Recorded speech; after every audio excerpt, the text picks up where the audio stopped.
తెలంగాణ నుండి జనాలకి deputy CM గారు గత 6 నెలలుగా ట్రై చేస్తుంటే 10,000 మంది ఉద్యోగాలు పోతే రావద్దని చెప్పారు. సో ఎవరు చెప్పారు, చెప్తే ఎందుకు ఆలేదు? ఇప్పుడు పోర్టు పైన మీరు ఎక్కువ దృష్టి సారిస్తే స్థానికంగా ఉన్న ఉద్యోగ అవకాశాలు కోల్పోతారు, అక్కడ ఉన్న హమాలీస్ వాళ్ళు ఇబ్బంది పడతారు, మీరు ఇటు పక్కన వస్తే ఇబ్బంది కలుగుతుంది అనే సమాచారం అనేక కోణాల నుంచి అనేక సోర్సెస్ నుంచి ఆయనకు అందుతూనే ఉంది. కానీ మీరు అర్థం చేసుకోవాల్సింది ఏంటంటే వేచి చూశారు. సమయం సందర్భాన్ని బట్టి పవన్ కళ్యాణ్ గారు రియాక్ట్ అవుతారు. సమాచారం అందింది, సమాచారం అందినంత మాత్రాన తొందరపడలేదు. దానిపైన అవగాహన తెచ్చుకుని ఇది వాస్తవం కాదా తెలుసుకుని అప్పుడు రియాక్ట్ అయ్యారు ఆయన. చేసిన ఏదైతే 51,000 టన్నులు బియ్యం ఉందో అందులో కొంత మామూలు నాన్ పీడిఎస్ బియ్యం అది రిలీజ్ చేసేసారు. కోర్టు ఆర్డర్లో బీజీ తీసుకుని బ్యాంక్ గ్యారంటీ తీసుకుని మిగిలిన రిలీజ్ చేశారు. ఆ బ్యాంక్ గ్యారంటీ తీసుకున్న బియ్యము ఇప్పుడు సీజ్ చేసిన బియ్యము ఉంటా కాదు నిర్ధారించాలి. ఇంకా ఓకే, అది మీకు ప్రత్యేకంగా ఉండొచ్చు. వాస్తవం ఏంటంటే చెక్ పోస్టులు ఏర్పాటు చేశాం. ఈ పర్టికులర్ షిప్ స్టెల్లాలో 28 కంపెనీలు బుక్ చేశాయి. 52,200 మెట్రిక్ టన్నులు ఈ షిప్ కెపాసిటీ. 28 కంపెనీలు బుక్ చేశాయి ఈ షిప్ని. ఇంకా ఇన్వెస్టిగేట్ చేయాల్సిన అవసరం ఖచ్చితంగా ఉంది. అది అయిన తర్వాత పూర్తి వివరాలు మీకు ఇస్తారు. పీడిఎస్ బియ్యాన్ని మనం బీజీ తీసుకుని రిలీజ్ చేసినప్పుడు వాళ్ళు దేనికోసం ఉపయోగించుకుంటారు? ఎట్లా పంపించుకోవచ్చు, లేదు వ్యాపారం చేసుకోవచ్చు? అంటే ఎసెన్షియల్ కమోడిటీస్ చట్టంలో ఏముందంటే ఆహార ధాన్యాలని మనం సీజ్ చేసినప్పుడు బియాండ్ 6 months ఉంచకూడదు. ఎందుకంటే అంతిమంగా అది ప్రజలకు ఉపయోగపడాల్సిన పదార్థం కాబట్టి వాటిని మనం వేరే రోజుల్లో దాచిపెడితే మళ్ళీ కుళ్ళిపోతాయి, నిరుపయోగంగా మారుతాయనే ఉద్దేశంతో గౌరవ కోర్టు అట్లా ఆ విధంగా ఆర్డర్స్ ఇచ్చారు. ఎవరైనా సరే, అంటే మేము కూడా ఆక్షన్ చేసేస్తాం. పౌర సరఫరా శాఖ నుంచి కూడా ఆక్షన్ చేస్తాం సీజ్ చేసిన బియ్యాన్ని. అది రూల్, అది ఎసెన్షియల్ కమోడిటీస్ యాక్ట్లో అది రూల్. మీరు 5 months బ్యాక్ జస్ట్ ఇది అనుబంధ ప్రశ్న. 5 months బ్యాక్ మీరు కొన్ని ఎంఎల్ఎస్ పాయింట్లు అవి విజిట్ చేశారు, సీజ్ చేశారు, వాళ్ళ మీద బ్లాక్ లిస్ట్ పెట్టారు. బ్లాక్ లిస్ట్ పెట్టడం లిస్ట్ కొంచెం మీడియా రిలీజ్ చేయాలి. షూర్, తప్పకుండా. సార్ కేవీ రావు గారు ఏమైనా కంప్లైంట్ చేశారా? దాని మీద ఏమైనా ఇన్వెస్టిగేషన్ జరుగుతుందా? నాకు తెలియదు, నా దృష్టికి ఉంది. మీరు చెప్పే 41% బలవంతంగా చాలా ఫోర్స్ఫుల్గా నా దగ్గర ఉన్న ఇన్ఫర్మేషన్ అది గవర్నమెంట్ చేయాలి, ఎంక్వైరీ చేయాలి. అదే కదా నేను కోరింది. ఖచ్చితంగా దీనిపైన సమగ్రమైన ఎంక్వైరీ జరగాలి. ఏ విధంగా 41.12% కాకినాడ సీ పోర్ట్స్ లిమిటెడ్ దగ్గర నుంచి బలవంతంగా లాక్కుని ఆరోబిందో రియాలిటీకి అప్పచెప్పారో దానిపైన సమగ్రమైన విచారణ జరగాలి.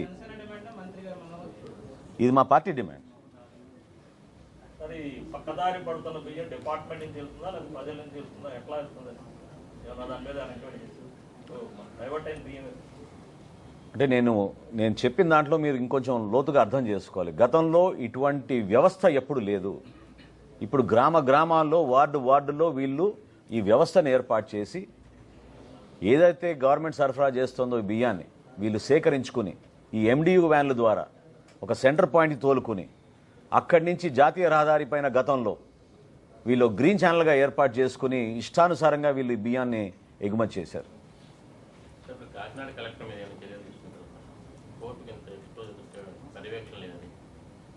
ఈ 5 సంవత్సరాల్లో నేను చెప్పిన లెక్క మీకు.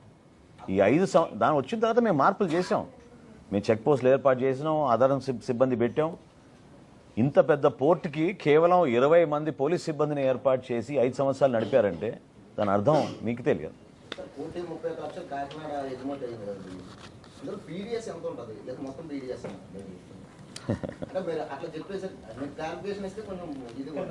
ఎవరైనా ఊహించగలుగుతారా 48,000 కోట్ల రూపాయల బియ్యం ఎగుమతి కాకినాడ పోర్టు జరిగిందని 3 సంవత్సరాల్లో? చెప్పండి.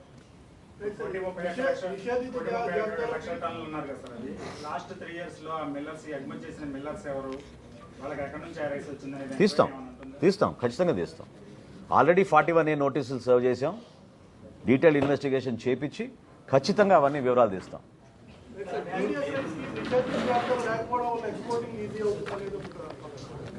పీడిఎస్ రైస్ పైన నిషేధం ఎత్తలేదండి. రా రైస్ పైన ఎత్తేసారు, బ్రోకన్ రైస్ పైన ఎత్తేసారు. ఆ నామెన్క్లేచర్తో వీళ్ళు వాడుతున్నారు, ఆ విధంగా బిల్లు తయారు చేస్తున్నారు. రెండు చెక్ పోస్టులు మీరు మంత్రిగా అయిన తర్వాత పెట్టిన తర్వాత కూడా ఇలాంటి ఆరోపణలు వస్తున్నాయి. అంటే లోపం ఎక్కడ దీని మీద రెక్టిఫై చేశారు? ఉన్నాయి, లోపాలు ఉన్నాయి డెఫినెట్గా. అందుకనే కదా దానిపైన పవన్ కళ్యాణ్ గారు దృష్టి సారించారు, దానిపైనే ఆయన ఆవేదన వ్యక్తపరిచారు. అధికార యంత్రాంగం ఇంకా బాగా పనిచేసే విధంగా, మెరుగైన రిజల్ట్స్ వచ్చే విధంగా, ప్రభుత్వ ఆలోచనల మేరకు పనిచేసుకుంటూ క్షేత్రస్థాయిలో వీటిని అరికట్టే విధంగా నిలబడాలి, ఇంకా ఇన్వాల్వ్ అవ్వాలి. ఇటువంటి బయటికి తీస్తాం, ఇంకా దాని గురించి మాట్లాడాలి. ఆ రైసు అలాగే ఆ షిప్ సీజ్ అయిందా ఏంటి అంటే దాని మీద కొంత సందిగ్ధత నెలకొందండి. ఎందుకంటే అంతర్జాతీయ షిప్ను సీజ్ చేయడం అనేది సాధ్యం కాదు కాబట్టి ఆ సరుకు సంబంధించి కావచ్చు, షిప్కి సంబంధించి సాధ్యం కాదని ఎందుకు అనుకుంటున్నారు మీరు? చట్టాలు ఉన్నాయి, అధికారం ఉంది, ఖచ్చితంగా వాళ్ళకి నోటీస్ ఇచ్చి ఏ విధంగా ప్రొసీజర్ ఫాలో అవ్వాలో ఆ విధంగా ప్రొసీజర్ ఫాలో అవుతారు. అనుమానం వచ్చిందే కాబట్టి దానిపైన ఇన్స్పెక్ట్ చేసాం. ఇన్స్పెక్షన్లో మాకు ప్రాథమికంగా 640 మెట్రిక్ టన్నులు అక్కడ దొరికింది కాబట్టి ఫర్దర్ యాక్షన్ అనేది రాబోయే రోజుల్లో చూస్తారు. మీరు నోటీసులు ఇచ్చారు సార్ ఏమన్నా షిప్ యాజమాన్యాలు కానీ లేదంటే చేస్తారు, అది కరెక్ట్గా చూసుకుంటారు. చాలా మంది అధికారుల పాత్ర ఉందనేది ప్రధానంగా ఎక్కువ ఆరోపణలు వస్తున్నాయి. అన్ని అన్ని ఎస్పీ గారు అన్ని డిప్యూటీ సీఎం వెళ్తే ఎస్పీ గారు లేకుండా పోవటం, కొంతమంది అధికారులు అందుబాటులో లేకపోవటం, అంటే అసలు ఎటువంటి చర్యలు తీసుకోబోతున్నారు ఇక నుంచి? అంటే పవన్ లేదు, కళ్యాణ్ గారు ఇప్పుడు వచ్చిన తర్వాత కూడా మళ్ళీ జరిగిందంటారు నెక్స్ట్ డే.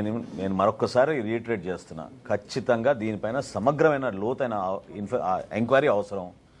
వివరాలు ఖచ్చితంగా బయటకు వస్తాయి. అధికార యంత్రాంగం ఇంకా అప్రమత్తమై లోతుగా దీని గురించి తెలుసుకొని పని చేసుకోవాల్సిన బాధ్యత అందరిపైన ఉంది.